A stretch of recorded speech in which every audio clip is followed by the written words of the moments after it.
Sir మీరు mute చేసుకున్నారనుకుంటా. Oh, I'm so sorry, guys. I was on mute and I'm talking. Mm. Okay, I think no, this all steps you already know it, right? So sample data and మనం ఒకసారి review చేస్తే this is our sample data. Now this is our last 10 records. Then after with help of info method, we can see that each and every column information, like what is the data type of that specific column and how many non-null values are there, and totally how many of observations or records we have it or entries we have it, and what how many number of columns we have it, and what is the column and what is the name of the columns, everything we can see from this particular function. Okay. Next point వచ్చేసరికి describe method మీకు statistical things ని అంటే I mean statistical descriptive statistics కోసం మనం describe method అనేది use చేయొచ్చు. But unfortunately మన data frame లో న్యూమరికల్ డేటా అనేది లేదు యాజ్ ఆఫ్ నో. ఈ పర్టికులర్ డేటా సెట్ కి లేదు. మేబీ ఎనీ అదర్ మీరు ఏదన్నా ప్రాజెక్ట్ వర్క్ చేసినప్పుడు మేబీ అక్కడ న్యూమరికల్ డేటా ఉంటే will get so many columns and like this. So job ID ఎలా అయితే ఉంది ఇక్కడ ఇంకో కాలం అనేది రైట్ సైడ్ ఇలా వచ్చింది అనమాట. అలా వెళ్తూ ఉంటది అన్నట్టు. ఓకే. నెక్స్ట్ స్టెప్ వచ్చేసరికి data cleaning and pre processing. Data cleaning అంటే సెవెన్ నల్ వాల్యూస్ ఉన్న అవుట్లేయర్స్ ఉన్న ఏ డూప్లికేట్స్ ఉన్న వాటిని మనం క్లీన్ చేయాల్సిన అవసరం ఎంతైనా ఉంది కాబట్టి now we need to handle the first missing values. So దాని తర్వాత నేను ఏం చెప్పానంటే మీకు ఓవర్ ఫిట్టింగ్ అండర్ ఫిట్టింగ్ అనే కాన్సెప్ట్ ఎక్స్ప్లెయిన్ చేశాను. ఎందుకంటే మనం మిషన్ లెర్నింగ్ మోడల్ బిల్డ్ చేసి యాక్చువల్గా ఇది ఇప్పుడే అవసరం లేదు, బట్ ఎందుకు మనం మిస్సింగ్ వాల్యూస్ని హ్యాండిల్ చేయాలి అన్న దానికి ఎక్స్ప్లెనేషన్గా నేను ఇక్కడ చెప్పాను. బట్ మీరు ఒకసారి మిషన్ లెర్నింగ్ మోడల్స్ని బిల్డ్ చేసిన తర్వాత with help of the training data maybe me performance అనేది మంచిగానే రావచ్చు. బట్ ఫ్యూచర్లో అన్సీన్ డేటా అప్లై చేసినప్పుడు మీ యొక్క పెర్ఫార్మెన్స్ అనేది డౌన్ అవ్వచ్చు. దాన్ని మనం ఓవర్ ఫిట్టింగ్ అంటాం. ఇలాంటి ప్రాబ్లమ్స్ రావడానికి ఛాన్సెస్ ఉంటాయి అన్నమాట, డూప్లికేట్స్ ఉన్నా కూడా. ఓకే, మిస్సింగ్ వాల్యూస్ ఉన్నా కూడా. సో ఇలాంటివి ఉన్నప్పుడు మనకు కొంచెం ప్రాబ్లం అవుతుంది. సో దాన్ని మనం హ్యాండిల్ చేసుకోవాల్సిన అవసరం ఉంటుంది. దాన్ని మనం ఫ్యూచర్ ఇంజనీరింగ్ తర్వాత మనం మిషన్ లెర్నింగ్ మోడల్స్ని బిల్డ్ చేసేటప్పుడు చేయాల్సిన పాయింట్స్ అనమాట, చేయాల్సిన స్టెప్స్ అన్నట్టు అవి. ఇప్పుడైతే అవసరం ఇప్పుడైతే అవసరం లేదు. ఓకే. సో డూప్లికేట్స్ ఏమైనా ఉన్నాయా లేవా అన్నది ఒకసారి చూద్దాము. సో యాజ్ ఆఫ్ నౌ మన డేటా సెట్లో అయితే ఎటువంటి డూప్లికేట్స్ లేవు.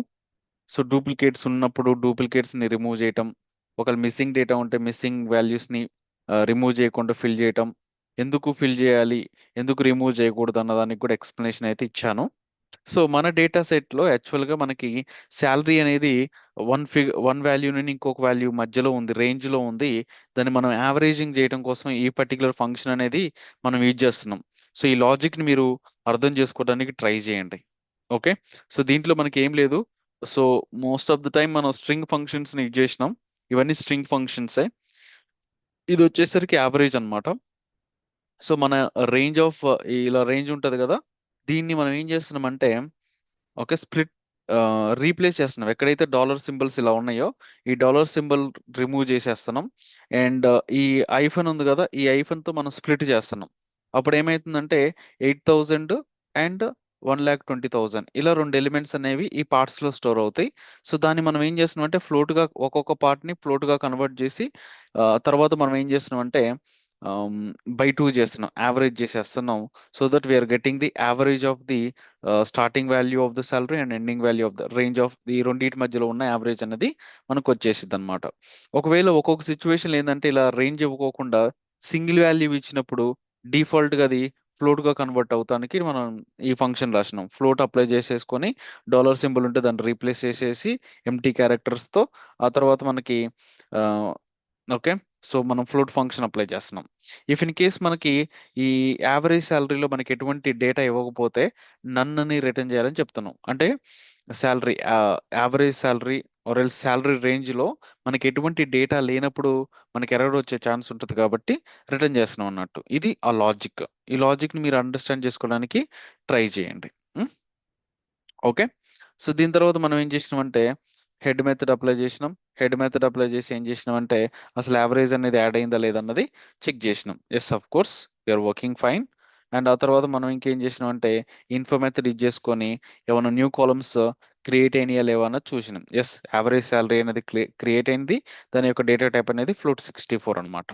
సో మనం ఇంకా అడ్వాన్స్డ్కి వెళ్ళాలనుకుంటే ఈ యావరేజ్ కి అండ్ ఈ శాలరీ రేంజ్ కి ఒక రిలేషన్షిప్ ఉంది కాబట్టి మనం దీన్ని రిమూవ్ కూడా చేసుకోవాలన్నమాట.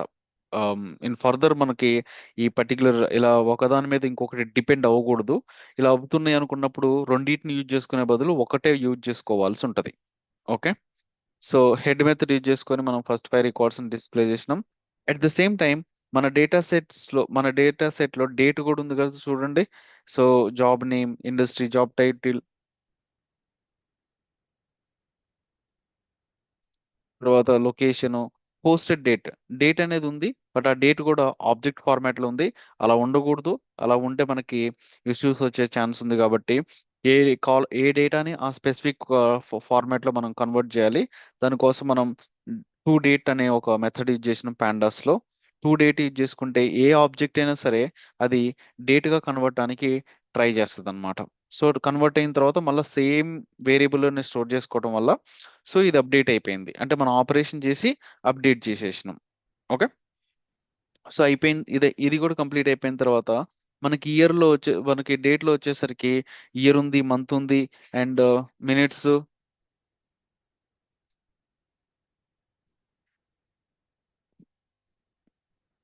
ఓకే. ఇలా ఉన్నాయి. ఎ- ఒక్కొక్క సిచ్యువేషన్ ఏంటంటే మనకి ఓన్లీ ఒక డేట్ ఒకటే సరిపోదు. ఇంకా మనం ఫీచర్స్ ని క్రియేట్ చేసుకోవాలనుకుంటే ఇంకా స్ప్లిట్ చేయొచ్చు అనమాట. డేట్ ని ఇంకా ఎలా స్ప్లిట్ చేయొచ్చు అంటే ఇయర్ గా, మంత్ గా, డేట్ గా, ఆర్ ఎల్స్ మినిట్స్, అవర్స్ అలా కూడా మనం ఎక్స్ట్రాక్ట్ చేసుకోవచ్చు. అలా ఎక్స్ట్రాక్ట్ చేసుకోవడానికి ఈ లాజిక్ ఉపయోగపడుతుంది. ఓకే. ఈ లాజిక్ అనేది ఉపయోగపడుతుంది. Clear right?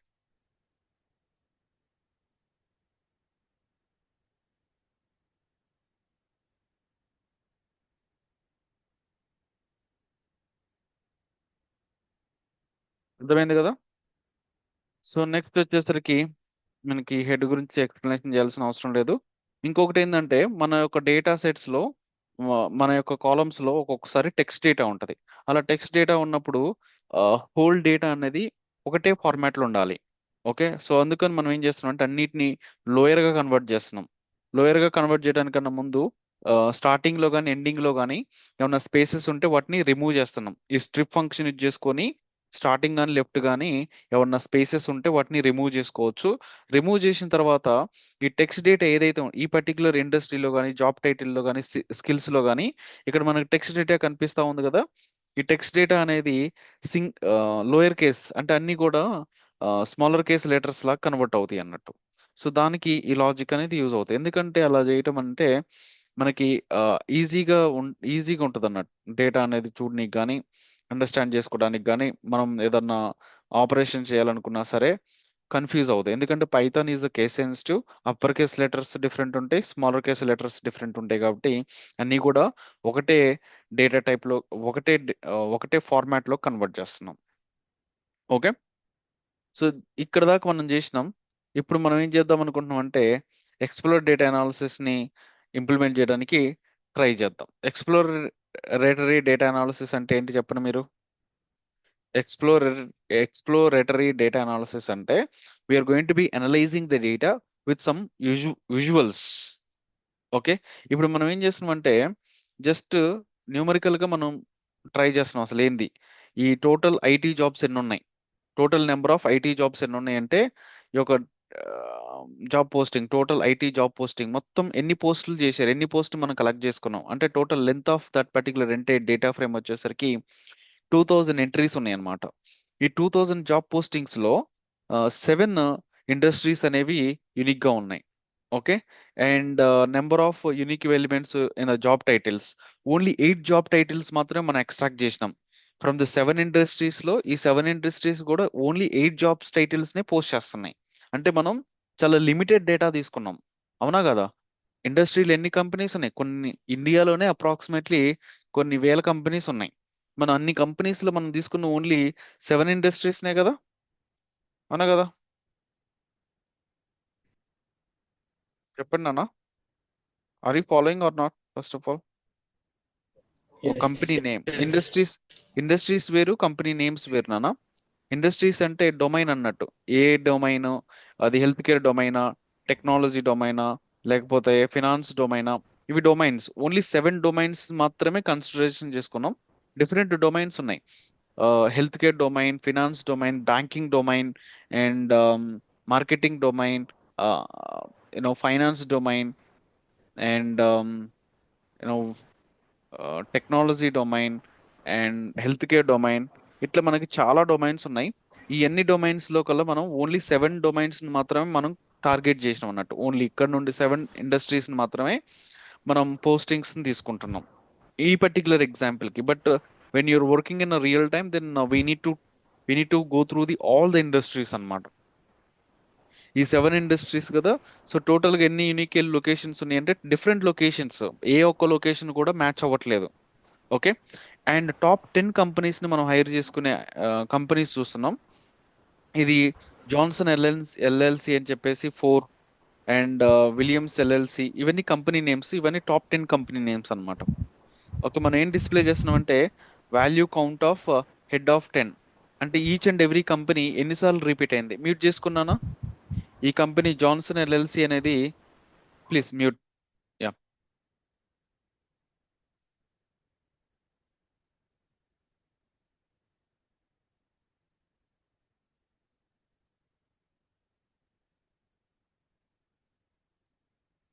ఈ జాన్సన్ ఎల్ఎల్సి అనేది ఓన్లీ 4 టైమ్స్ మాత్రం రిపీట్ అయింది. ఇలా ఎన్నిసార్లు అయితే కంపెనీస్ రిపీట్ అయినాయో టాప్ 10 కంపెనీస్ ని మాత్రమే మనం చూపిస్తున్నాం. బట్ అన్నీ ఉంటాయిలే కానీ, బట్ టాప్ 10 కంపెనీస్ ని మాత్రం we are displaying in numerical format. And company name ఎన్నిసార్లు రిపీట్ అయింది అన్నది టేబులర్ ఫార్మాట్ లో మనం చూపించినాం. ఓకే. ఇలాంటి డేటాని మనం విజువల్స్ తో అండర్స్టాండ్ చేసుకోవచ్చు అనమాట. క్లియర్ కదా? Are you following my points? Yes, sir. Okay. So దీని కంటిన్యూషన్ ఇంకా మనం, లెట్ మీ ట్రై.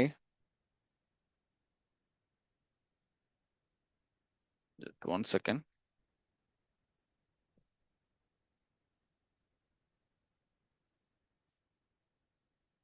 నేను ఎక్స్ప్లోరేటరీ డేటా అనాలిసిస్ చేసేటప్పుడు ఖచ్చితంగా మన దగ్గర మ్యాట్ ప్లాట్లిబ్, సీబాన్ లైబ్రరీస్ మనం మేజర్ గా యూజ్ చేస్తూ ఉంటాం. ఓకే. సో ఫస్ట్ ఇప్పుడు మనం కొన్ని విజువల్స్ తో విల్ సీ దట్ రిజల్ట్స్. ఇప్పుడు టాప్ ఇండస్ట్రీస్ ఏవైతే ఉన్నాయో వాటిని మనం విజువల్ ఫార్మాట్ లో చూద్దాం అన్నట్టు. సో ఇప్పుడు మనం ఇందాక మనం చూసింది ఏంటంటే నెంబర్స్ లో కూడా 7 కంపెనీస్ మాత్రం 7 యూనిక్ ఎలిమెంట్స్ ఉన్నాయని చెప్పినాం కదా. ఈ ఇండస్ట్రీస్ ఏంటి? ఓకే. సో ఓన్లీ ఇండస్ట్రీస్ ని తీసుకుంటున్నాం.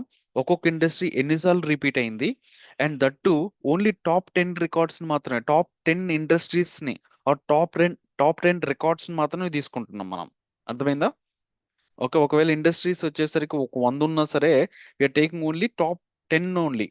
ఒకవేళ మీకు 20 ఇండస్ట్రీస్ టాప్ 20 కావాలనుకుంటే హెడ్ ఆఫ్ 20 అన్నట్టు. సో వాల్యూ కౌంట్ వచ్చేసరికి ఈచ్ అండ్ ఎవ్రీ ఇండస్ట్రీ ఎన్నిసార్లు రిపీట్ అయింది అనేది కౌంట్ చేసుకోవడం కోసం ఈ ఫంక్షన్ యూజ్ అవుతుంది. Okay. With help of the bar plot we can see that industry name and దాని యొక్క ఫ్రీక్వెన్సీ అనేది మనం చూడొచ్చు. అండ్ ఎక్స్ లేబుల్ ఏమి ఉండాలి, వై లేబుల్. ఎక్స్ ఏం చూపిస్తుందంటే నెంబర్ ఆఫ్ జాబ్ పోస్టింగ్స్ అని, వై లేబుల్ వచ్చేసరికి ఇండస్ట్రీస్ చూపిస్తూ ఉంటుంది అన్నట్టు.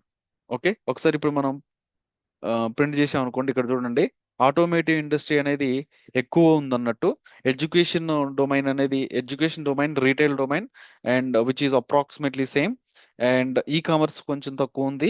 Finance and tech and health care total గా మనం 7 ఇండస్ట్రీస్ యూనిక్ ఎలిమెంట్స్ ఉన్నాయి కాబట్టి 7 ఉన్నాయి. బట్ మనం టాప్ 10 ఇచ్చినాం. సో 10 తీసుకోవడానికి ట్రై చేయాలన్నా సరే అక్కడ ఉన్నదే 7 కాబట్టి 7 మాత్రమే డిస్ప్లే చేసింది అన్నట్టు. సో ఇప్పుడు ఈ గ్రాఫ్ చూస్తే మీకు క్లారిటీ వచ్చిందా? ఇందాక ఈ వాల్యూ కౌంట్, ఇలా వాల్యూ కౌంట్ అని చూపిస్తే మీకు ఈజీగా అర్థమవుతుందా? చెప్పండి. When we looked into graph, got more clarity. More understanding కదా. So that is the use of the exploratory data analysis. ఈ పర్టికులర్ స్టేట్మెంట్ లో మీకు ఏమైనా అర్థం కాని స్టేట్మెంట్ ఏమైనా ఉన్నా కూడా ఒకసారి మిమ్మల్ని అడగండి. బార్ ప్లాట్ వచ్చేసరికి which is taking the top industries. ఈ టాప్ ఇండస్ట్రీస్ ఎక్కడి నుండి వచ్చింది? ఈ డేటా ఇక్కడ వచ్చింది అనమాట. ఎట్లొచ్చింది ఇది?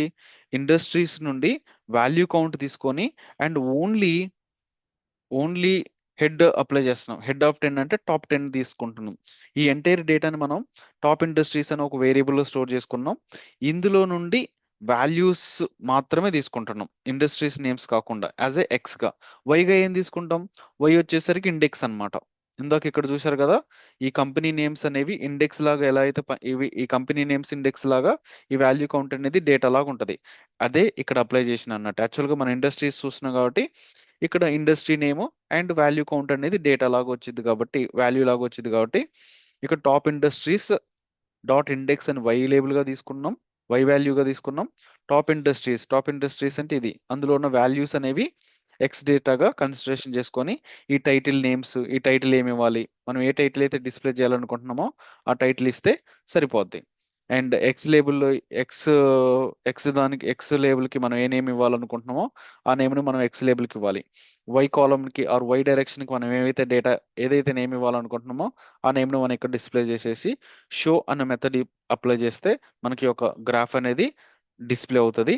రియల్ టైంలో మనం ఏం చేస్తామంటే, మనం ఒక పీపీటీ కానీ ప్రజెంటేషన్స్ కానీ ఇవ్వాలనుకున్నప్పుడు ఇక్కడ కాపీ ఆప్షన్ అండ్ విజువల్స్ ఏవైతే ఉన్నాయో వీటిని తీసుకొని మనం పీపీటీస్ కానీ ప్రజెంటేషన్స్ కానీ చేయొచ్చు అన్నట్టు. అర్థమైందా? మీరు ఇంటర్వ్యూస్ అడుగుతున్నప్పుడు కూడా ఏదైనా ఒక ప్రాజెక్ట్ ఇచ్చేసి can you implement the end to end data science application అన్నప్పుడు మీరు ఎన్ని చేయాలన్నట్టు. ఇలా యూజువల్స్ తీసుకోవాలి, ఆ యూజువల్స్ని కాపీ చేసుకొని పీపీటీలో పెట్టేసుకొని ఆ యూజువల్ యొక్క అండర్స్టాండింగ్ని మీ మాటల్లో, మీ యొక్క what what exactly your outcomes, what is your points, what your understood particular from this particular graph, దాన్ని డీటెయిల్డ్గా మీరు ఎక్స్ప్లెయిన్ చేయాల్సి ఉంటుంది అన్నమాట ఆ పీపీటీలో. అంటే ఎక్స్ప్లెయిన్ చేయడానికన్నా ముందు ఆ పాయింట్స్ అనేది రాయాల్సి ఉంటుంది, సో దట్ మనం ఎక్స్ప్లెనేషన్ చేసేటప్పుడు ఈజీగా ఉంటుంది అన్నట్టు. ఓకే, ఈవెన్ మీరు ఒక ఎక్స్ప్లెనేషన్ చేయకపోయినా సరే చూసే వాళ్ళకి అర్థమవుతుంది. ఓకే, ఇది మనం ఇప్పుడు ఎవరన్నా మనల్ని ఈ డేటా సెట్ ఇచ్చేసి ఒక క్వశ్చన్ అడిగారు అనుకోండి, can you tell me what is the top industries are hiring the IT AI jobs అంటే మీరు సింపుల్గా ఏం చెప్తారు చెప్పండి? ఇప్పుడు ఏఐని ఎవరు ఎక్కువ యూజ్ చేస్తున్నారు, ఏ ఇండస్ట్రీ వాళ్ళు ఎక్కువ యూజ్ చేస్తున్నారంటే ఎవరు ఇప్పుడు ఏం చెప్తారు చెప్పండి? సో ఆటోమేటివ్, ఎడ్యుకేషన్, రీటైల్ వాళ్ళు ఎక్కువగా యూజ్ చేస్తున్నారు, ఈ కామర్స్ వాళ్ళు ఎక్కువగా యూజ్ చేస్తున్నారు అని చెప్తాం. అవును కదా? ఎందుకంటే ఈ యొక్క గ్రాఫ్ అనేది అదే ఎక్కువ చూపిస్తుంది. Automotive, education, retail, e commerce, these are the 4 industries are highly using the AI technology, right? Follow అవుతున్నారు లేదా? ఎలా చెప్పాను? ఎందుకంటే నేను డిస్ప్లే చేసిన తర్వాత ఈ అవుట్కమ్ ని అండర్స్టాండ్ చేసుకొని, ఈ రిజల్ట్ ని అండర్స్టాండ్ చేసుకొని I'm telling it, I'm confirming that automotive industry అనేది ఎక్కువగా యూజ్ చేస్తుంది. ఎందుకు ఆటోమేటివ్ ఇండస్ట్రీని ఎందుకు యూజ్ చేస్తుంది చెప్పండి? Any reason? మీ ఎక్స్ప్లెనేషన్. ఎందుకు ఆటోమేటివ్ ఇండస్ట్రీయే ఎందుకు యూజ్ చేస్తుంది ఏఐని? ఆటోమేటివ్ ఇండస్ట్రీ అంటే ఏంటి చెప్పండి? Vehicles and all, ఆ, cars and bikes, మ్, అక్కడ to make less accidents for more safety. Yes, ఇప్పుడు ఈ ఈ మెకానికల్ కంపెనీస్ ఏవైతే ఉన్నాయో అక్కడ మ్యాన్ పవర్ అనేది ఎక్కువ అవసరం ఉంటుంది. చిన్న చిన్న పనులకు కూడా మ్యాన్ పవర్ ఎక్కువ ఉంటుంది. సో అక్కడ చాలా సేఫ్టీ కూడా చాలా తక్కువ ఉంటుంది అన్నట్టు. అంటే ఆ, మనుషులు అక్కడికి వెళ్ళారనుకో, ఏదన్నా ప్రాబ్లం వచ్చేసి ఏదన్నా డ్యామేజెస్ ఎక్కువ జరిగే ఛాన్స్ ఉంటుంది. ఓకే, యాక్సిడెంట్స్ అనేవి ఎక్కువ జరిగే ఛాన్స్ ఉంటుంది కాబట్టి, యాక్సిడెంట్ అంటే not vehicle accidents, actually accident అంటే మనం మ్యానుఫ్యాక్చరింగ్ ఆటోమేటివ్ ఇండస్ట్రీలో ఎక్కువగా మ్యాన్ లాస్ అనేది ఎక్కువ ఉంటుంది. ఓకే, ఏదన్నా ప్రాబ్లం జరిగినప్పుడు దాన్ని ఓవర్కమ్ చేసుకోవడానికి ఏంటంటే రోబోట్స్ కానీ అలాంటి వాటిని యూజ్ చేస్తూ ఉంటారు. ఓకే, సో అక్కడ ఏంటంటే ఆటోమేటిక్గా మిషనరీస్ అనేవి వాటి పని వాటిని చేసుకోవడానికి అప్లై చేస్తే మ్యాన్ పవర్ అనేది రెడ్యూస్ చేసుకోవచ్చు. యాజ్ ఆఫ్ నో ఆటోమేటివ్ ఇండస్ట్రీలో మోర్ మ్యాన్ పవర్ అనేది రిక్వైర్మెంట్ ఉంది. ఎక్కువ మ్యాన్ పవర్ ఉన్నప్పుడు ఏమవుతుందంటే కంపెనీ ఎక్కువగా ఇన్వెస్ట్ చేయాల్సి వస్తుంది. అదే మ్యాన్ పవర్ తగ్గించుకోవాలనుకుంటే అక్కడ ఏ అప్లై చేసుకోవచ్చు కదా, అప్పుడు వాళ్ళకి లాస్ అనే మ్యాన్ రిసోర్సెస్ ని హైర్ చేసుకోవాల్సిన అవసరం ఉండదు అన్నట్టు ఎక్కువగా. రైట్? అర్థమైందా? అడుగుతారు. ఎందుకు ఆటోమేటివ్ అనే అడగటం అంటే వాళ్ళు అడగటం కాదు. బట్ మనం ఆ విధంగా కూడా అండర్స్టాండ్ చేసుకోవాలన్నమాట. ఓకే. సో నెక్స్ట్ వచ్చేసరికి ఎక్స్పీరియన్స్ లెవెల్ డిస్ట్రిబ్యూషన్ అన్నట్టు. సో ఎక్స్పీరియన్స్ లెవెల్ ఎక్కువ ఎంతెంత ఎక్స్పీరియన్స్ వాళ్ళు ఉన్నారు, ఎంత అప్లై చేస్తున్న జాబ్స్ ఎలా ఉన్నాయన్న చూస్తున్నాం ఇప్పుడు. ఇప్పుడు మన దగ్గర డేటా ఉంది కదా, ఈ డేటాలో ఎక్స్పీరియన్స్ లెవెల్ అనేది ఎక్స్ వాల్యూగా తీసుకున్నాం. ఈ ఎక్స్పీరియన్స్ లెవెల్ యొక్క వాల్యూ కౌంట్ అనేది మనం వై వాల్యూగా తీసుకున్నాం, ఆర్డర్ అనేది. సో నెక్స్ట్ దీన్ని మనం ఏం చేస్తున్నాం అంటే కౌంట్ ప్లాట్ అప్లై చేసి డిస్ట్రిబ్యూట్ చేసినప్పుడు మనకి క్లారిటీగా ఎంట్రీ లెవెల్ పొజిషన్స్ కి ఎక్కువగా ఏ జాబ్స్ ఉన్నాయి అనమాట, మిడ్ లెవెల్ సీనియర్ లెవెల్ కన్నా. అర్థమవుతుందా? సో ఇప్పుడు ఈ ఈ గ్రాఫ్ మీకు చూడంలో మీకు ఏమర్థమైంది? ఇందాకటి ఏ ఏ జాబ్ మార్కెట్ డేటా చూస్తే మీకు ఈ అండర్స్టాండింగ్ వచ్చిద్దా? ఓకే, ఫ్రెషర్స్ కి ఎక్కువగా ఏఐకి ఏ జాబ్స్ కి ఎక్కువగా హైర్ చేసుకుంటున్నారు, ఎక్కువ జాబ్ పోస్టులు అనేవి ఎక్కువగా ఏ వాళ్ళకి సారీ ఎంట్రీ లెవెల్ పొజిషన్స్ కి ఎక్కువగా ఉన్నాయి అన్న అండర్స్టాండింగ్ ఎక్కడి నుండి వచ్చింది మీకు? ఈ యూజువల్ చూడంలోనే వచ్చిందా లేదా? ఎట్లా వచ్చింది యూజువల్? మనం మొత్తం డేటా ఫ్రేమ్ తీసుకున్నాం డేటాగా, అండ్ అందులో నుండి ఎక్స్ డేటా అనేది ఎక్స్పీరియన్స్ లెవెల్ తీసుకున్నాం, ఎస్ ఎంట్రీ మిడ్ లెవెల్ ఇవే. ఓకే. అండ్ వాల్యూ కౌంట్ అనేది ఆర్డర్ కౌంట్ అనేది మనం తీసుకున్నాం అన్నట్టు. ఇంకో experience level value count index తీసేసుకుంటే మనకి ఇందులో స్టోర్ చేసుకున్నాం. మనకి ఒక్కొక్క దాంట్లో ఒక్కొక్క ఎక్స్పీరియన్స్, ఒక్కొక్క ఎంట్రీ పొజిషన్కి ఒక్కొక్క ఎక్స్పీరియన్స్ లెవెల్కి ఎన్ని నెంబర్ ఆఫ్ అప్లికేషన్స్ తీసుకుంటున్నారు అన్నది క్లారిటీ వచ్చేసింది. రైట్? అవునా కదా? ఎనీ క్వశ్చన్ అన్నా?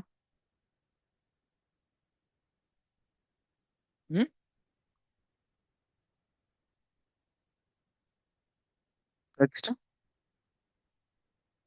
నెక్స్ట్ అంటే శాలరీ డిస్ట్రిబ్యూషన్. అసలు ఏఐకి ఎంత శాలరీ వస్తుంది, ఏంది కథ, దాన్ని చూడాలనుకున్నా. అంటే ఇప్పుడు జాబ్స్ ఎక్కువనే బాగానే ఉంది, శాలరీ తక్కువ ఉంటే చేస్తామా? చేయం కదా. సో శాలరీ డిస్ట్రిబ్యూషన్ ఎలా ఉందన్నది చూస్తే, సో యావరేజ్గా ఇప్పుడు ఈ డిస్ట్రిబ్యూషన్ చూశారనుకోండి, యావరేజ్ శాలరీ ఎంత వస్తుంది చెప్పండి ఇప్పుడు మీరు. సో ఇది మినిమం 60,000, మ్యాక్సిమం 60,000 యూఎస్డి. ఇది వచ్చేసరికి 200K యూఎస్డి అనమాట, $2,00,000. ఇది 60K డాలర్లు అనమాట. యావరేజ్ శాలరీ ఎంత ఉంది చెప్పండి? ఈ డిస్ట్రిబ్యూషన్ మీకు చూస్తే most of the data which is fall between the 1 lakh to 1,60,000 కదా. అవునా కదా? అవునా కదా? యూనిఫామ్ డిస్ట్రిబ్యూషన్ అయితే లేదు, బట్ యూనిఫామ్ డిస్ట్రిబ్యూషన్ ఉందన్నమాట.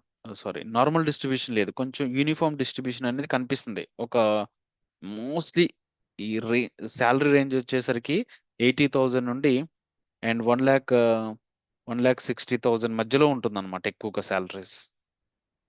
ఓకే. ఇప్పుడు మీకు ఒక క్లారిటీ వచ్చిద్దా లేదా? ఓకే, మనం ఇప్పుడు ఏ జాబ్ చేయాలంటే మనకు కూడా శాలరీ ఈ రేంజ్ లోనే వచ్చింది. మనకి 60,000 అనేది చాలా రేర్ కేసెస్ లో వచ్చింది, అండ్ 1,60,000 కన్నా ఎక్కువ చాలా రేర్ కేసెస్ లో వచ్చింది అన్న అండర్స్టాండింగ్ మనకి వచ్చేసిద్ది అన్నట్టు ఈ యూజువల్ చూడంలోనే. సో మీరు ఒకవేళ మీరు టార్గెట్ శాలరీ అన్నది ఏ మీద ఏ యూజ్ చేసుకుని మీ టార్గెట్ శాలరీ ఒక 1 lakh $1 lakh అనుకోండి, ఓకే, మీరు ఆ టెక్నాలజీ వైపు వెళ్ళొచ్చు. లేదు మీరు 4 lakhs $6 lakhs అనుకోండి, ఈ ఈ ఈ ఏ జాబ్ అనేది మీకు సూటబుల్ కాదన్నట్టు. అర్థమైందా? సో బేస్డ్ అక్కడ వచ్చిన సాలరీస్ ని ఏదైతే రేంజెస్ ఉన్నాయో, ఆ రేంజ్ ని బేస్ చేసుకొని మీరు ఈ రేంజ్ లో ఫిట్ అవుతారా ఫిట్ అవ్వరా అన్నది కూడా మీరు ఒక అండర్స్టాండింగ్ రావచ్చు కదా. అర్థమవుతుందా నేను చెప్పిన పాయింట్స్? దీన్ని మనం డిస్ట్రిబ్యూషన్ గ్రాఫ్ అంటాం. ఈ డిస్ట్రిబ్యూషన్ గ్రాఫ్ ని గీయటానికి మనం యూజ్ చేసిన ప్లాట్ వచ్చేసరికి హిస్టో ప్లాట్ అన్నమాట. హిస్ట్ ప్లాట్ యూజ్ చేసుకుంటే we can distribute the numerical data అయినా మనం న్యూమరికల్ డేటాని ఇచ్చేసి ఇక్కడ డ్రాప్ నా ఎందుకు ఇచ్చినాం? న్యూమరికల్ డేటా ఉండకూడదు, సారీ నల్ డేటా అనేది ఉండకూడదు. అందుకని మనం డ్రాప్ నా తీసేసి ఓన్లీ యావరేజ్ శాలరీ మాత్రమే డిస్ట్రిబ్యూట్ చేసేసినాం. రైట్? ఫాలో అవుతున్నారు కదా నాన్న? Yes. సో ఇప్పుడు top 10 most in demand skills. అసలు మనం ఏ జాబ్కి వెళ్ళాలనుకున్నప్పుడు ఏ స్కిల్స్ ఎక్కువ అవసరం ఉంది అన్నది మనం తెలుసుకోవాలనుకుంటున్నాం. అంటే మనం ఏది పెడితే అది నేర్చుకోకూడదు కదా. సో ఏ జాబ్ చేయాలంటే ఏ స్కిల్స్ కావాలి అన్న దాని మీద మనం ప్లాట్ చేస్తే ఇక్కడ చూడండి మనకి ఎక్కువగా ఏమొచ్చినాయి? Keras, Hugging Face, SQL, Azure, reinforcement learning, NumPy, Fast API, pandas, Excel, TensorFlow. ఏంటి అసలు ఇవి? ఈ టెన్జార్ ఫ్లో కేరాస్ అన్నవి మనకి డీప్ లెర్నింగ్ న్యూరల్ నెట్వర్క్స్ని బిల్డ్ చేయడం కోసం యూజ్ అవుతాయి అన్నమాట. ఎక్సెల్ అనేది కంపల్సరీగా మనం డేటా సెట్స్ యూజ్ చేసుకుంటుంటాం, వాటిలో కూడా మనం వర్క్ చేసుకుంటాం. పాండాస్, నంపై ఇవి ఎందుకు యూజ్ చేస్తున్నాం? అండ్ పాండాస్, నంపై వచ్చేసరికి డేటా ప్రాసెసింగ్కి ఎక్కువగా యూజ్ చేస్తాం. ఈ ఫాస్ట్ ఏపీఐ ఎందుకు యూజ్ చేస్తారంటే మీరు ఫ్రంట్ ఎండ్కి బ్యాక్ ఎండ్కి మధ్య ఏపీఐ డెవలప్మెంట్ని క్రియేట్ చేయాలనుకున్నప్పుడు మనం ఈ ఫాస్ట్ ఏపీఐ అనేది యూజ్ చేసుకోవచ్చు అనమాట. అంటే మనం ఇప్పుడు మోడల్స్ని డిప్లాయ్ చేసిన తర్వాత మోడల్స్ని డిప్లాయ్ చేయాలనుకున్నప్పుడు ఓకే, డిప్లాయ్ చేసిన తర్వాత వాటిని మనం యాక్సెస్ చేసుకోవాలనుకుంటే ఎండ్ పాయింట్స్ అనేవి కంపల్సరీ కావాల్సి ఉంటుంది. ఆ ఎండ్ పాయింట్స్ అనేవి లేకపోతే మనం యాక్సెస్ చేసుకోలేం. అర్థమైందా? క్లియర్ కదా అని చెప్పిన పాయింట్స్? అంటే ఫాస్ట్ ఏపీఐ అనేది కూడా మనకి అవసరం. 100% అఫ్ కోర్స్ మనకు ఖచ్చితంగా అజూర్ క్లౌడ్ అనేది కావాల్సిందే. అజూర్ కానీ ఏడబ్ల్యూఎస్ కానీ కావాలి. రీఇన్ఫోర్స్మెంట్ లెర్నింగ్ అంటే ఏంటంటే ఇది కూడా one type of machine learning algorithm అనమాట. ఓకే, సో మీకు ఏ స్కిల్స్ డిమాండింగ్ స్కిల్స్ ఉన్నాయన్నది కూడా ఈ చిన్న తో మీకు క్లారిటీ వచ్చిందా రాలేదా? ఉమ్? ఇంకా మనం ఇంకెక్కువ జాబ్స్ తీసుకుంటే ఇంకెక్కువ క్లారిటీ వచ్చింది. బట్ మనం ఓన్లీ 200 ఎంట్రీస్నే తీసుకున్నాం కదా. Okay, this is fine. అసలు ఇది ఎలా వచ్చింది, ఫంక్షన్ ఎలా వచ్చింది అన్నప్పుడు మనం మనకి స్కిల్స్ అన్నవి ఒక పర్టికులర్ కాలంలో అన్ని స్కిల్స్ని ఒకే దాంట్లో స్టోర్ చేసుకున్నారు. ఇక్కడ చూస్తే మీకు క్లారిటీ వచ్చింది. జాబ్ టైటిల్స్, స్కిల్స్ రిక్వైర్డ్ అన్నప్పుడు నంపై, రీఎన్ఫోర్స్మెంట్ లెర్నింగ్, పైటార్చ్, మళ్ళీ ఇక్కడ జైకిట్ అనుకొండ, సీక్వెల్ ఇట్లా ఉన్నాయి అన్నట్టు. ఇప్పుడు ఏ కాలంలో ఏ ఎంట్రీకి ఆ ఎంట్రీకి సపరేట్ సపరేట్ స్కిల్స్ ఉన్నాయి. అవునా? సపరేట్ స్కిల్స్ ఉన్నాయి. మనం ఏం చేసినామంటే వీటన్నిటిని ఒక కలెక్షన్లో స్టోర్ చేసుకుంటున్నాం. ఇక్కడ మీకు అన్ని కాలమ్స్లో ఉన్న అన్ని రికార్డ్స్లో ఉన్న వాటిని ఆల్ స్కిల్స్ని తీసేసుకుంటున్నాం. ఆ ఎంటైర్ 200 జాబ్ పోస్టింగ్స్లో ఉన్న అన్ని స్కిల్స్ని ఒక లిస్ట్లో స్టోర్ చేసుకుంటున్నాం. అందుకనే స్కిల్స్ రిక్వైర్డ్ అంటే మనం ఏవైతే స్కిల్స్ కాలం ఉందో దాన్ని తీసుకున్నాం, నల్ వాల్యూస్ని రిమూవ్ చేసేసినాం. ఒక్కొక్క స్కిల్ని మనం ఏం చేసినాం అంటే కామాతో స్ప్లిట్ చేసేసినాం. స్ప్లిట్ చేసిన తర్వాత దాన్ని అపాయింట్ చేసేటప్పుడు లోయర్ కేస్ క్యారెక్టర్గా కన్వర్ట్ చేస్తున్నాం. ఓకే, ఎందులోకి అపాయింట్ చేస్తున్నాం? ఈ లిస్ట్లోకి అపాయింట్ చేస్తున్నాం. అంటే ఒక్కొక్క స్కిల్ని లోయర్ కేసులో కన్వర్ట్ చేసి ఇక్కడ స్టోర్ చేసుకుంటున్నాం. ఇక్కడ స్టోర్ చేసుకున్న తర్వాత ఈ యొక్క లిస్ట్లో ఈ 200 జాబ్ ఎంట్రీస్లో ఉన్న అన్ని స్కిల్స్ ఉంటాయి అన్నమాట. అది ఫస్ట్ జాబా, సెకండ్ జాబా, థర్డ్ జాబా, ఇట్ డజంట్ మ్యాటర్. అన్ని స్కిల్స్ ఇందులో స్టోర్ అవుతాయి. కౌంటర్ అంటే ఏంటంటే ఓకే, సో ఈ ఎన్ని స్కిల్స్ ఉన్నాయి అన్నది కౌంట్ చేసుకోవడం కోసం మనం ఈ కౌంటర్ ఫంక్షన్ కలెక్షన్లో కౌంటర్ అనే ఫంక్షన్ యూజ్ చేసుకొని so will calculating the number of skills అనమాట. ఆ తర్వాత మనం ఏం చేస్తున్నాం అంటే ఇంకో కొత్త డేటా ఫ్రేమ్ ఒకటి క్రియేట్ చేస్తున్నాం. దాని పేరు top skills data frame.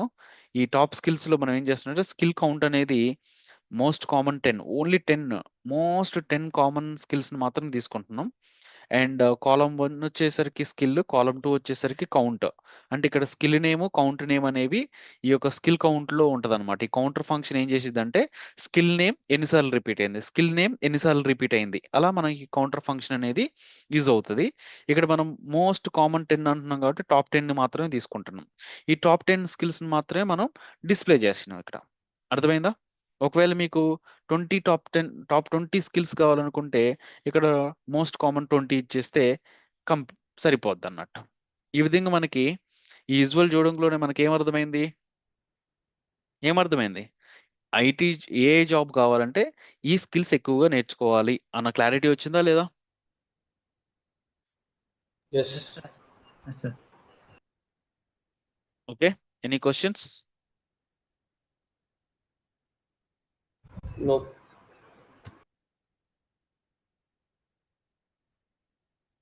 Next ఏం చేద్దామంటే ట్రెండ్ అన్నమాట. ట్రెండ్ అండ్ కొరిలేషన్ అనాలిసిస్ చేద్దాం. Hiring trend over the time ఇవన్నీ మనం ఒకసారి ట్రై చేద్దాం. ఓకే, సో ఇప్పుడు మనం ఏం చేస్తామంటే హైరింగ్ ట్రెండ్ అసలు జాబ్స్ తీసుకునే ప్రాసెస్, హైరింగ్ ట్రెండ్ అనేది ఎలా ఉందన్నది ఒకసారి ట్రై చేద్దాం. ఇప్పుడు ఫస్ట్ అయితే ఎగ్జిక్యూషన్ చేసిన తర్వాత మీకు క్లారిటీ వచ్చేసింది. ట్రెండ్ అనేది 2023 ఈ గ్రాఫ్ ఎలా వచ్చిన తర్వాత మాట్లాడదాం. ఫస్ట్ ఈ గ్రాఫ్ ని చూసి మీకేం అర్థమైందో చెప్పండి. 2023లో ఏ జాబ్స్ అనేవి పెద్దగా లేవన్నమాట. జాబ్ పోస్టింగ్ చాలా తక్కువ ఉండేవి. ఓకే, 2024 నుండి చూడండి యావరేజ్గా 80 నుండి 670 65 అండ్ మళ్ళీ పెరిగింది. 23 నుండి పెరుగుకుంటూ వెళ్ళింది. మళ్ళీ 24లో మళ్ళీ 24 జనవరి నుండి కొంచెం తక్కువ ఆగస్ట్కి వచ్చేసరికి కొంచెం తగ్గింది. మళ్ళీ ఆగస్ట్ నుండి మళ్ళీ పెరిగింది. మళ్ళీ పెరుగుకుంటూ మళ్ళా మే వచ్చింది. 2025 మార్చ్ ఉంది కదా, మార్చ్ నుండి మళ్ళీ తగ్గుకుంటూ వచ్చింది.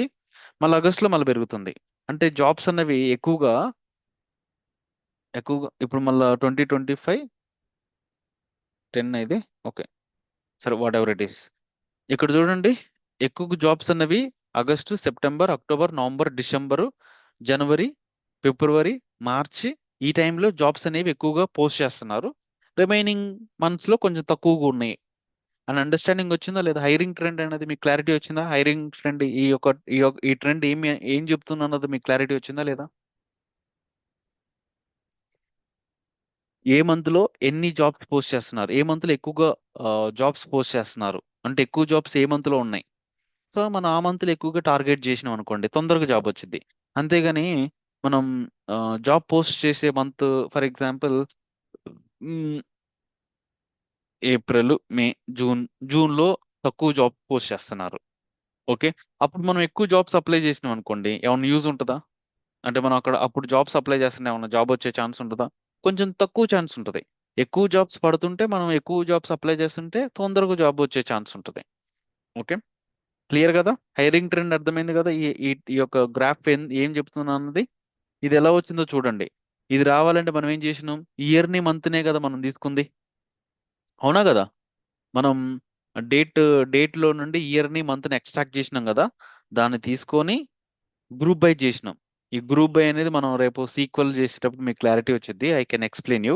మనం ఇయర్ని మంత్ని ఒక గ్రూప్ చేసేసి, ఓకే, జాబ్ కౌంట్ అనేది జాబ్ కౌంట్ అనేది మనం ఫైండ్ అవుట్ చేసినాం అనమాట. ఈ ఇయర్ ఈ మంత్ లో, ఆ ఇయర్ లో ఈ మంత్ లో, ఒక్కొక్క మంత్ లో ఎంత వచ్చింది, ఈ ఇయర్ లో ఈ మంత్ లో ఎంత, ఈ నెక్స్ట్ ఇయర్ వైజ్ గా, ఈచ్ మంత్ వైజ్ గా ఎన్ని ఉన్నాయి అన్నది, మనకి ఎన్ని జాబ్స్ కౌంట్ అన్నది క్యాలిక్యులేషన్ చేసి మనం ట్రెండ్ లో స్టోర్ చేసుకున్నాం.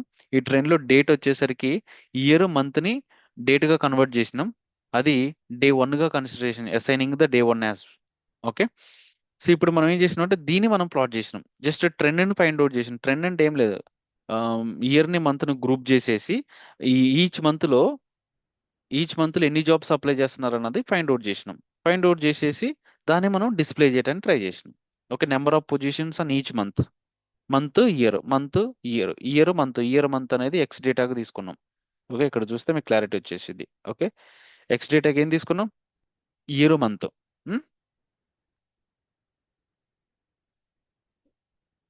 ఇలా ఈ ప్లాట్ కావడానికి మనం యూజ్ చేసింది లైన్ ప్లాట్ అన్నమాట.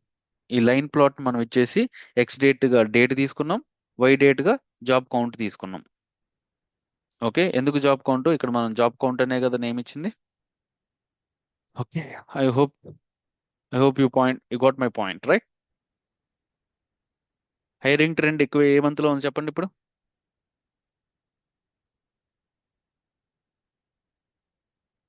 Salary by experience. శాలరీ అనేది ఎక్స్పీరియన్స్ ని బేస్ చేసుకొని ఎలా ఉంది అన్నది చూస్తున్నాం ఇప్పుడు. శాలరీ అన్నది count by job posting. Sorry, already job posting అయిపోయింది కదా. Salary by experienced.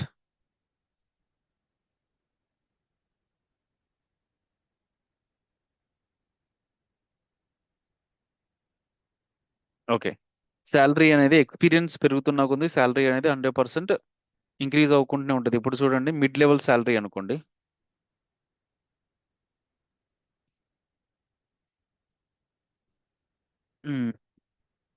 యాక్చువల్గా శాలరీ అనేది సీనియర్ వాళ్ళకి ఎక్కువగా ఉంది. ఇక్కడ చూస్తే మీకు క్లారిటీ వచ్చింది. ఒక్కో సిచ్యువేషన్ లో అయ్యి మాక్సిమం అప్రాక్సిమేట్ అందరికి శాలరీ అనేది సేమ్ గా ఉంది, కానీ కొంచెం మీడియన్ అనేది కొంచెం చేంజ్ అయింది చూడండి. సీనియర్ వాళ్ళకి మీడియన్ అనేది కొంచెం ఎక్కువగా ఉంది, మిగతా వాళ్ళకి మిడ్ లెవెల్ వాళ్ళకి, ఎంట్రీ లెవెల్ వాళ్ళకి మీడియన్ అనేది తక్కువ ఉంది. బట్ మ్యాక్స్ కానీ మిన్ కానీ అప్రాక్సిమేట్లీ సేమ్ గానే ఉందన్నమాట. ఓకే, అండ్ మోర్ ఎవర్ మీరు చూడాల్సింది క్వార్టైల్ Q3 అండ్ ఈ Q1 Q3 చూడాలి. Q1 Q3 కొంచెం ఇవి ఎక్కువ ఉన్నాయి, అంటే సీనియర్ లెవెల్ వాళ్ళకి ఎక్కువ ఉన్నాయి. అర్థమవుతుందా? ఈ బాక్స్ ఉంది కదా, ఈ బాక్స్ విడ్త్ చూడండి మీరు ఇప్పుడు. సో మిడ్ వాళ్ళకి వచ్చేసరికి శాలరీ అనేది 1 lakh కన్నా తక్కువ ఉంది అండ్ 1,40,000 కన్నా ఎక్కువ ఉంది. సో ఈ రెండింటి కంపేర్ చేస్తే సీనియర్ లెవెల్ వాళ్ళకి Q3 అనేది ఎక్కువ ఉంది, Q1 కూడా వీళ్ళిద్దరి మీద కూడా Q1 అనేది ఎక్కువ ఉంది అన్నట్టు. ఓకే, సో సీనియర్ వాళ్ళకి ఎక్కువగా ఎక్కువగా శాలరీ ఉందన్నది క్లారిటీ వచ్చింది. Average salary by industry wise గా శాలరీ ఎంత ఉంది అన్నది తెలుసుకోవాలనుకున్నా సరే you can able to plot it. So ఇది ఇండస్ట్రీ వైజ్ గా శాలరీ అన్నమాట. ఏ ఇండస్ట్రీలో ఎక్కువగా శాలరీ ఇస్తున్నారు, average salary health care approximately ఈ కామర్స్లో ఎక్కువ శాలరీ ఇస్తున్నారు, ఆటోమేటివ్లో కూడా ఎక్కువ శాలరీ ఇస్తున్నారు అన్నది మనకి అండర్స్టాండింగ్ వచ్చింది అన్నట్టు. ఓకే, శాలరీ వర్సెస్ కంపెనీలో ఎక్కువ మంది ఉన్నారో తక్కువ, కంపెనీ సైజుని బేస్ చేసుకొని కూడా శాలరీ ఉంటుంది కాబట్టి, అంటే బిగ్ కంపెనీయా స్మాల్ కంపెనీనా దాని మీద బేస్ చేసుకొని కూడా we can able to plot it. Box plot use చేసుకొని we can see that we can compare this large companies, startup companies, mid companies, ఏ కంపెనీస్లో ఎక్కువగా శాలరీ ఇస్తున్నారు, లార్జ్ కంపెనీస్లోనే ఎక్కువ శాలరీ ఇస్తున్నారు, స్టార్టప్ కంపెనీస్లో తక్కువ శాలరీ ఇస్తున్నారు అన్నది ఈ యొక్క graph meaning. Okay, correlation heat map. ఈ కొరిలేషన్ హీట్ మ్యాప్ యూజ్ చేసుకొని మనం ఈచ్ అండ్ ఒక ఎవ్రీ ఫీచర్కి రిలేషన్షిప్ని ఫైండ్ అవుట్ చేసుకోవచ్చు అనమాట. ఈ కొరిలేషన్ హీట్ మ్యాప్ యూజ్ చేసుకొని ఇప్పుడు year month average salary, so ఇయర్కి చూడండి ఒకసారి, ఇయర్కి అండ్ ఇయర్కి అండ్ ఇయర్కి అండ్ మంత్ మంత్ అండ్ ఇయర్కి -0.5 రిలేషన్షిప్ ఉందన్నట్టు. Okay, so 1 indicating that strong relationship and -1 indicating that strongly negative relationship, 0 indicating that no relationship అనమాట. సో యాజ్ ఆఫ్ నో అయితే ఈ హీట్ మ్యాప్ ఎందుకు చెప్పానంటే, ఇఫ్ ఇన్ కేస్ మనకి numerical data ఉన్నప్పుడు each and every feature మధ్య relationship ఎలా ఉంది అని తెలుసుకోవడం కోసం we can use the heat map. Heat map use చేసినప్పుడు మనం కొరిలేషన్ తీసుకుంటాం, ఆ కొరిలేషన్ యొక్క గ్రాఫే డిస్ప్లే చేయడం కోసం మనం హీట్ మ్యాప్ని యూజ్ చేసుకుంటున్నాం. అర్థమైందా? సో మనకి ఈ పర్టికులర్ విజువల్స్తో we can understand the data actually, so that we can call it as the exploratory data analysis. ఈ ఎక్స్ప్లోరేటరీ డేటా అనాలిసిస్ ని యూజ్ చేసుకొని మన అండర్స్టాండింగ్ బేస్ చేసుకొని మనం కొన్ని న్యూ ఫీచర్స్ ను కూడా బిల్డ్ చేసుకోవచ్చు. మనం మన అండర్స్టాండింగ్ బేస్ చేసుకొని కొత్త ఫీచర్స్ ని క్రియేట్ చేసుకోవటమా, లేకపోతే పాత ఫీచర్స్ ని రిమూవ్ చేసుకోవటమా, ఏ ఫీచర్స్ ఇంపార్టెంట్ కాదు, that is the feature selection process that we can see in the later sessions. అర్థమైందా నాన్న?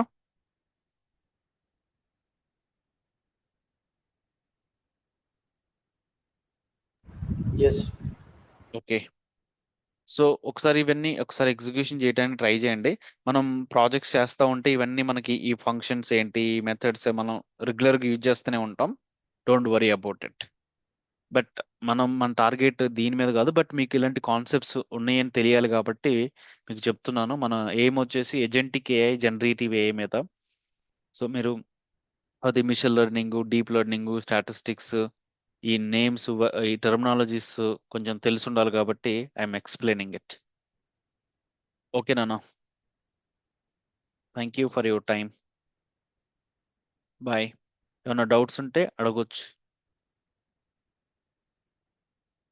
I'm gonna mute it.